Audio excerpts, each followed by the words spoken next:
News stories that caught my attention. Of course, the big one I think is Charlie Kirk got killed, which is really bad.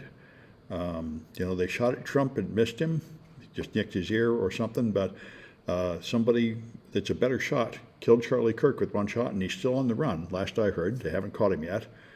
So this is getting everybody stirred up. In fact, one of the left-wing commentators I watch on YouTube said he's quitting, probably because he's very afraid he'll get killed also.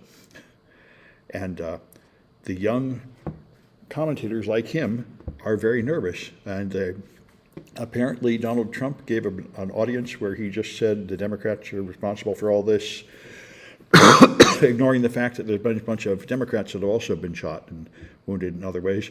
And so anyway, this is what everybody predicted years ago when Trump first started coming. They said this is what happens when you have a fascist regime take over. You have a time of great division. And they said the Civil War in America will not be like the previous Civil War because there's no geographic separation between the people. The cities are blue and the country is red. So I think what they're going to have is just little groups doing crazy acts of terrorism. And that could be. Of course, we don't even know that this particular latest shooting was political. Until they catch the guy, they don't really know his motivation. And usually when they do catch these guys, it turns out that they're just completely crazy and they make no sense. Like the guy that attacked Pelosi's husband with a hammer had been a Trump supporter and then a Bernie supporter and then a bunch of other things. He was just nuts. And I imagine it'll probably be the same with this guy. It won't be as simple as he's on one side, pushing one side. But anyway, it does show a very, very hard time, huge divisions in the country where people get very upset. And there's always been a lot of political violence in America. We've had something like 6 of our presidents get shot out of like 47. And so it's always been part of America, and Lord knows now we have more guns than ever. So I'm afraid it's going to happen, but certainly there's no point to it. It doesn't accomplish anything. When I found out Kirk got killed, the first thing I heard is he had a wife and kids, and I just felt bad for them. I mean, he's apparently a pretty repellent far-right guy, but having somebody shoot him does not make anything better. So I was actually quite impressed by this. Ezra Klein is very smart. I've been listening to him for years, and he had the right call about Biden being too old when other people didn't. And I think he has the very good statement here. He said Charlie Kirk was doing the right thing because I didn't know much about him, but what he did was he would go to these campus events and he would give a speech full of the usual alt-right nonsense, but then he would have prove me wrong. He would take questions and debate things. And so that's what you should do in politics. That was the whole idea. You have everybody gets to put out their ideas, you get to discuss them, and nobody should get shot just for talking. So I think I'm on the other side, but the fact is, he was doing the right thing, going out presenting his ideas and then listening to people that want to criticize him and having answers. And, that's what we should do. We should encourage people to do that. I'm off at the protests frequently, and I'm pleased when right-wing people come to complain. I just want to hear their voice. It'd be nice if we could get back to actually talking about our differences instead of just blaming each other and yelling at each other. So anyway, there's people out there calling for this guy, I think Clay Higgins, he said that we should ban everybody that belittles Charlie Kirk's death from every social network platform everywhere because he doesn't seem to have heard of the First Amendment, but and there was a school teacher, I think, one of these, DeSantis fired a school teacher in elementary school that posted a statement saying, "Great, Charlie Kirk is dead. This wasn't the obituary you most wanted to see, but it's the second one I most wanted to see." And I tend to agree with Ron DeSantis, which is not very common, but I think you're probably right that an elementary school teacher shouldn't be doing that. We don't want to encourage more of this violence. And the problem is there's people out there that are on the extremes kind of nuts, and you can set them off. Anyway, so Russia has sent drones into Poland, which is exactly what we all thought would be the worst case. When they're done taking over Ukraine, they will invade Poland. Poland shot down a bunch of the drones, but this was, they say, a deliberate attack. And so the United States, I don't think, has said anything yet. Trump just put out a tweet saying, "Here we go," about this, which suggesting, I think, what a sort of childish person would say is that it does appear to be the start of World War III, which is what the experts I've been listening to have been saying for the last several years, that we are already in the start of World War III, and Ukraine and Gaza are going to be the things that grow and grow until they snarl more nations. And anyway, France and Great Britain have sent fighter jets to Poland, and Poland has invoked Article 4 of NATO, which means people should come to a meeting to discuss what to do. Article 5 is where we are obligated by treaty to send our troops in to protect them, and they haven't invoked that yet. But it's clear that this is Putin exploring to see what he can get away with. And in particular, I think what the U.S. will do.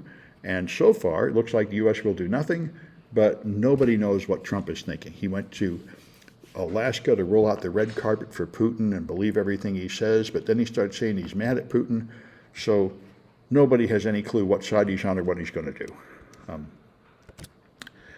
This is pretty extreme. NASA has decided Chinese citizens cannot have anything to do with their networks or Zoom calls or anything because NASA possesses military technology, and they are apparently regarding any Chinese citizen as automatically a traitor. I mean, I don't trust which. Now, to be fair, if we were at war with China, this would make sense. And we're certainly warming up for a war with China over the last several years, more and more hostility. And they're certainly right in the sense that any Chinese citizen still has family back home, and therefore the Chinese government can totally put pressure on them to do pretty much anything. So I guess, but this is also the racist thinking, of like all of Trump's deportations, that we're going to kick out all the foreigners because they're all just evil, and I'm not on board with that. But anyway, we have done this, and it's just one of many, many steps I've seen over the last 8 years, making China, getting more and more hostile towards China, which I think does none of us any good. But nobody asked my opinion. So we now have autonomous submarines, which I guess are a step up from torpedoes. They say they want to use it to protect the underwater cables, which is a big deal. Somebody cut a whole bunch of the underwater cables in, I think, Europe, and a whole bunch of nations have lost internet service partly because of that. And the Ukrainians cut the underwater cable, they cut the underwater gas line to stop the gas from being sold from Russia. And there have been a lot of underwater cables every few years, a few of them get cut. So an automated submarine might be the best way to do it. Also, you can put a bomb on an automated little toy submarine. The thing is so small you can move it in a railroad boxcar. So I think this is probably the future of warfare. Last semester there was a big article about surface water drones, which are being manufactured by the thousand for use in combat, and they're little tiny boat-looking things that skate along the surface, and they're made as cheap as possible with just replaceable parts put together like Lego, so you can configure them for a variety of missions. They can just have sensors on them to spy on the enemy, or they can have various weapons on them and just be sort of remote-controlled torpedoes that go straight across the surface. And I think that makes a lot of sense for naval combat, just like the flying drones are really being useful in Ukraine on both sides. I think the future is very much drone warfare. And these undersea subs are just, I think, another form of drone that we'll see used more and more. I think Ukraine already used some of the ship above water ones. Yeah, I think that's how they blew up. They blew up a major Russian ship right at the start of the war. They got their flagship. Yeah, I think they used a surface drone, whatever they probably have a different word for it then. Yeah. It seems to me very effective because I think they're so small it's hard to detect and stop them, and they're so cheap that you can send a bunch of them, so even if you stop some of them, you probably can't stop them all. Yeah. So Europe is again trying to do something that people have tried over and over again. Now they're calling it chat control, and what this is something that would live on everybody's smartphone and scan your phone to see if you have child sex abuse material and automatically report you if you do. Apple tried to do that here about 5 years ago, and there was a huge outroar from all the privacy advocates, and now they're trying to do it in Europe, and the same outroar from all the privacy advocates. What they say is even the technology they propose has a 10% failure rate, and having 10% innocent people accused of pedophilia is really a pretty large amount of harm, because generally just the accusation of that ruins your whole life forever.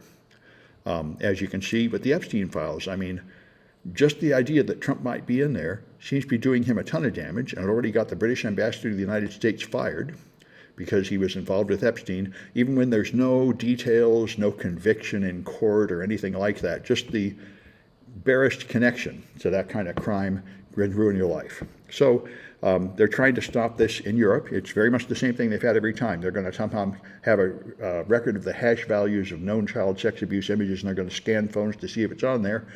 But of course, apparently technology does not exist to do this with high accuracy.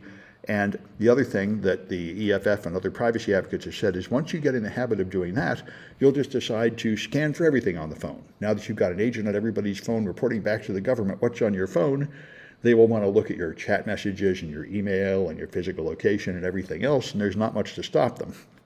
So Apple was persuaded to not install this, even though they announced they were going to do it. Then there was a huge outroar. Then they pulled back because Apple's brand is to greatly value your privacy and protect your personal data. And I think they're quite correct that if you had this on your phone, people would not trust their phone to use it anymore for things they want to do, like taking pictures and sending it to their friends and stuff. Anyway, let me stop the news.